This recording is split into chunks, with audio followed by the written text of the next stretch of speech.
ба барномаи хабари радио зуди хуш омадед. имрӯз 18 июл аст ва ман Шалогул Хоҷат то 15 дақиқаи дигар бо шумо хоҳам буд. нахуст ба сархати мавзӯъҳои рӯз таваҷҷӯҳ кунед.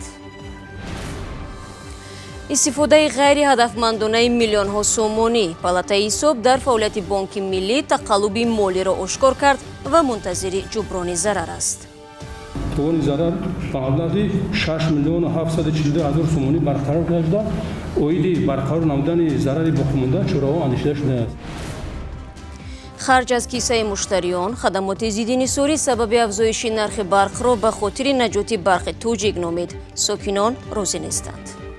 Даже кондиционер мода наметоним ки қимат чӣ қимат кондиционер монам гуфта фикр када шуд. Так фикр кунед он хеле қимат када дар куниса. ва ҳамсари Маҳмадалӣ Ҳаит ба омбудсмен аз шиканҷаи шавҳараш дар зиндон шикоят бурдааст. мақомот ҳамеша шиканҷа шудани Ҳаитро рад карданд. аммо оғоз мекунам аз як хабари дигар. наҷотбахшон дар вилояти Суғд 4 ангиштканро аз умқи 270 метр берун бароварданд. Кумитаи ҳолатҳои фавқулода мегӯяд рӯзи гузашта дар кони корхонаи ангишти Исфара садама ба амал омад. дар майдони амудии кон қубури об канда шуда ба чов сарозер мешавад ва роҳи берун баромадани ин ангиштканонро мебандад. дар пайи як амалиёти кормандони ҳолатҳои фавқулода ҳамаи 4 нафар наҷот дода шуданд. тафтиши Палатаи ҳисоби Тоҷикистон дар Бонки Миллӣ миллионҳо сомонӣ камомадро ошкор кардааст. санҷиш дар ин бонк ва сохторҳои он аз нимаи дуввуми соли 2018 шурӯъ ва моҳи марти имсол анҷом дода шуд. натиҷаи санҷиши вазъи молии Бонки Миллӣ дар нишасти хабарии Палатаи ҳисоб ки имрӯз дар душанбе баргузор гардид яке аз мавзӯъҳои меҳварӣ буд, аммо таври Сарвинози Рӯҳулло мегӯяд нишаст бо ин масъала маҳдуд нашуд. палатаи ҳисоб дар фаъолияти Бонки Миллӣ тахаллуби молиро ошкор кардааст. зарари молиявӣ ба маблағи 8.3 миллион ошкор карда шуд ки аз он хароҷотҳои ғайриқонунии пулии молӣ 613 ҳазор сомонӣ, изофанависӣ дар корҳои таъмиру сохтмонӣ 614 ҳазор сомонӣ, зарар аз фурӯш ва иҷораи амволи давлатӣ 10 ҳазор сомонӣ ва маблағҳои кам ҳисоб гардида барои пӯшидамонии андозҳо 7 миллион و 602 هزار сомониро ташкил медиҳад.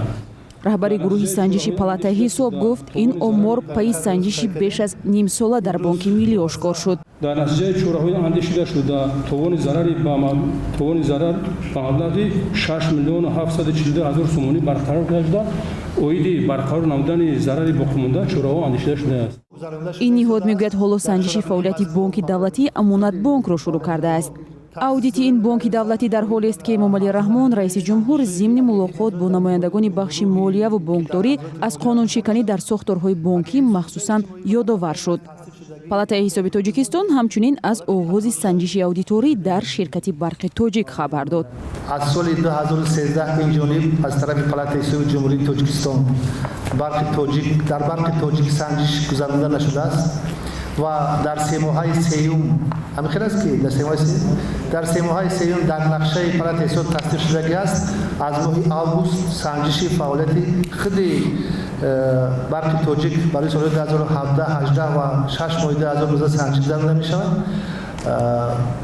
то ҳозир ягон мо санҷиш гузаронда нестем.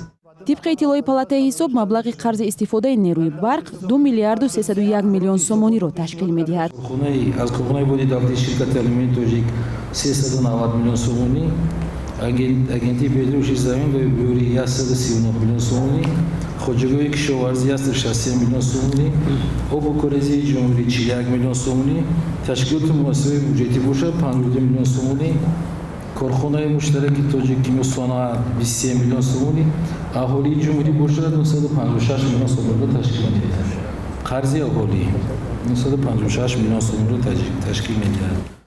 ширкати барқи Тоҷик аз ҷумлаи қарздорони бузург дар назди кумитаи андоз аст ва қарзи он ба беш аз 22 миллиард сомонӣ мерасад. палатаи ҳисоб як ниҳоди мустақиле аст ки харҷи буҷаи давлати тоҷикистонро баррасӣ мекунад ва солона ба президент ва ҳам парлумон дар ин бора гузориш медиҳад.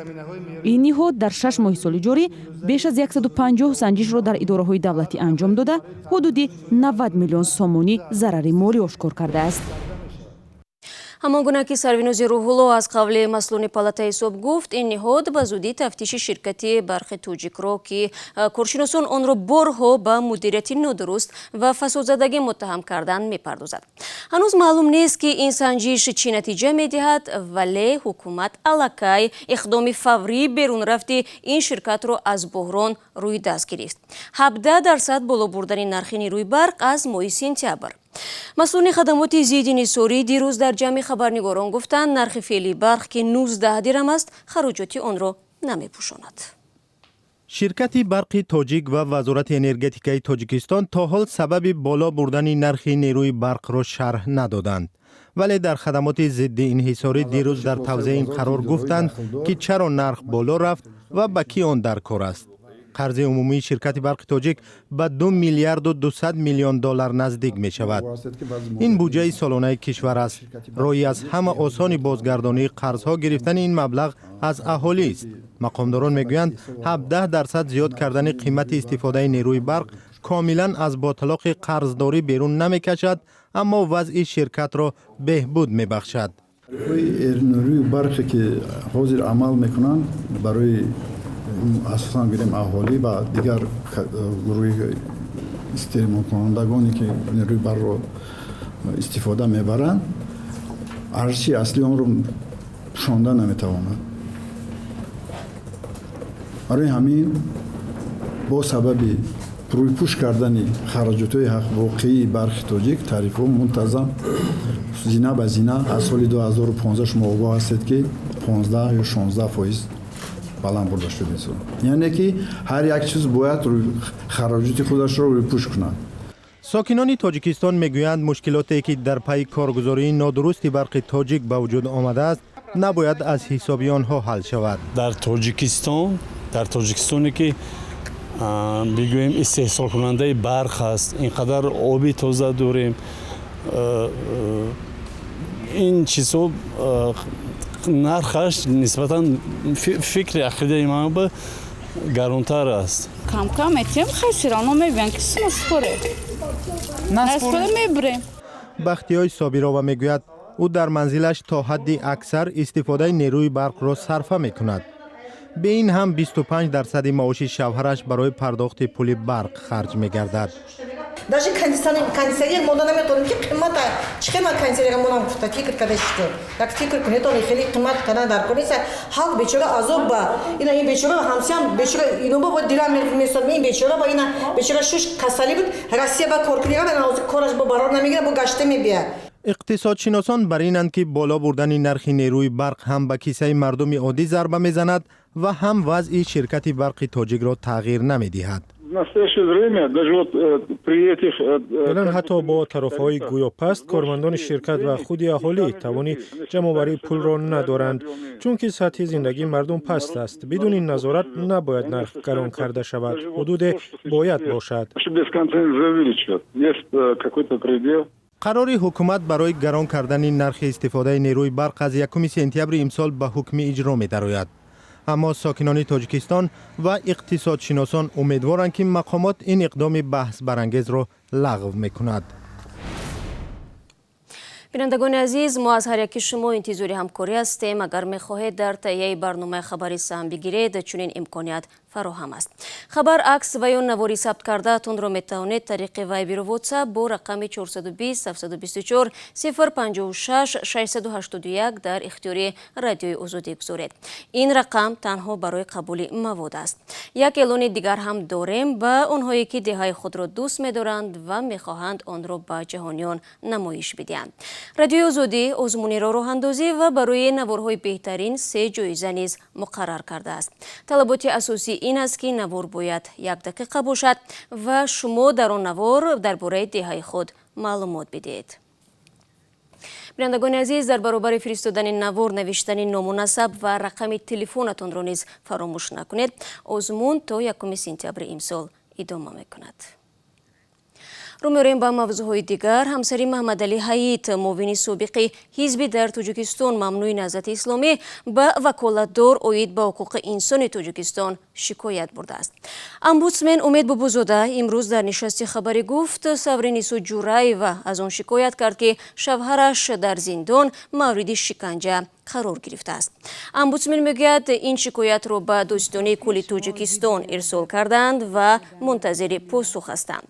محمد علی حییت به حبس ابد محکوم شده است و مقامات همیشه شکنجه شدن او را رد کردند. قضیه حییت از جمله پرونده هایی است که کمیته حقوق بشر سازمان ملل متحد از مقامات تاجیک خواستند او را آزاد کنند، اما تاجیکستان این درخواست را نپذیرفت. مقامات انتظامی در ولایت ختلون مردی را با اتهام به خودکشی رسانیدن عروس 18 ساله خانواده بازداشت کردند. امام زبیرов ساکن 64 ساله دهه زرنیسار نویه جیهون را به آن متهم میکنند که با تحقیر و دشنامی زیاد سبب از جانش بیزار شدن گلبهار فرامرزوده شده است. این قضیه را همکارم طاهری سفر خوب میداند. قبل از برنامه من با او صحبت داشتم و نخست از او تفصیلات فوجیه را پرسیدم. بله شهلا، گلبهار فرامرزوده را روز 15 اپریل در انبار خانه شوهرش آویخته پیدا کردند و در محله‌های اطراف شک و شبهه برخاست که چرا یک عروس 18 ساله با گذشت مدت کوتاه از عروسی خود را کشته است. خانواده شوهر گلبهار میگوید وضع روانی کلین خوب نبود و احتمالاً بیماری روانی سبب قصد جان خود کردن او شده است، اما والدان دختر و دیگر خویشاوندانش میگفتند که او بیماری روانی نداشت. در صحبت با رادیو آزادی دادستان ناحیه جیهون تصدیق کرد که فرامرزوده بیماری روانی نداشت و در یگان شفاخانه هم ثبت نشده است. به گفته دادستان آزار زیاد، تحقیر منتظم و پس دادن شأن و شرف سبب شده است که این خانم خودکشی کند. نصرالله محمودزاده دادستان ولایت ختلون به رادیو آزادی گفت که وزیر خصوصی فرامرزوده امام زبیرov با اتهام به خودکشی رسانیدن پرونده جنایی باز شده است و فعلا او در بازداشتگاه است. طبق مشاهده ها پیدا کردن جسد کلین در خانه شوهر مثال نو نیست. در گذشته هم عین حادثه ها دیده شدند. آیا درباره سرچشمه این پدیده ناگوار اطلاعی هست؟ حامیان حقوق و مقامات تاجیکستان چی میگویند؟ حامیان حقوق میگویند زوراوری به زن و عموما خشونت خانوادگی نقص جدی حقوق انسان است که زندگی میلیون ها زن و دختر در جهان را زیر و زبر میکند و مانع پیشرفت جامعه ها میشود. با وجود آن که تاجیکستان چندین سند را برای حفظ عائله از خشونت و حمایت از زوراوری قبول کرده است، جبر و ظلم به ویژه به زنان همچنان زیاد است. سبب ریشه‌کن نشدن این ظهورات به گفته حامیان حقوق زنان این عقیده است که خشونت خانوادگی در مقایسه با مسائل دیگر اجتماعی در تاجیکستان اهمیتی کمتر دارد و مسئله خصوصی است که باید در داخل خانه حل شود. همین عقیده به گفته حامیان حقوق سبب می شود آنهایی که به زنان جبر و ظلم می کنند بی جزا می مانند و همین گونه رفتارشان را ادامه می دهند که آن هم به مرگ دختران جوان به مثل گلبهار فرامرزوده می انجامد. طبق آمار رسمی تنها در 6 ماه اول سال 2019 در ختلان 81 زن خودکشی و تلاش خودکشی کردند. همکارم طاهری سفر بود که با ما صحبت میکرد. روز چهارشنبه پرزیدنت روسیه ولادیمیر پوتین روی تغییر علاوه به قرار امضا گذاشت که تقدیم شهروندی روسیه به ساکنان تمام گوشه‌های مناطق دونسک و لوهانسک اوکراین را صادر می‌کند. بعد پیروزی ولادیمیر زلنسکی در انتخابات پرزیدنتی اوکراین در تاریخ 21 اپریل، پوتین قرار را امضا کرده بود که بر پایه آن تقدیم شهروندی روسیه برای ساکنان بعضی مناطق دونسک و لوهانسک را که زیر نظارت جدایی‌خواهان رو به مسکو قرار دارند صادر نمود. ممالک غربی و اوکراین این اقدام را کوششی زیر سوال گذاشتن صاحب استقلالی اوکراین عنوان دادند. مقامات اوکراین اصرار می‌ورزند که شناسنامه در چنین حالت تقدیم شده قانونی نیست. طبق علاوه‌ای که روز 17 ایول وارد شد، قرار پرزیدنت روسیه ولادیمیر پوتین به تمام قلمروی ولایت‌های دونسک و لوهانسک اوکراین داخل دارد و بر اساس آن هر کسی که در ماه اپریل سال 2014 در این منطقه اقامت داشت میتواند به طور امتیازناک صاحب شهروندی روسیه شود. با این مطلب برنامه امروز رو به پایان میبریم. تا نشر برنامه نوبتی میتوانید گزارش رو در کانال ما در یوتیوب با نام آزادی ویدیو تماشا کنید. اخبار روز در وبسایت رادیو آزادی زیر نشانی www.azadi.org دسترس است. فردا شما رو در همینجا منتظر میشویم. روز خوب داشته باشید.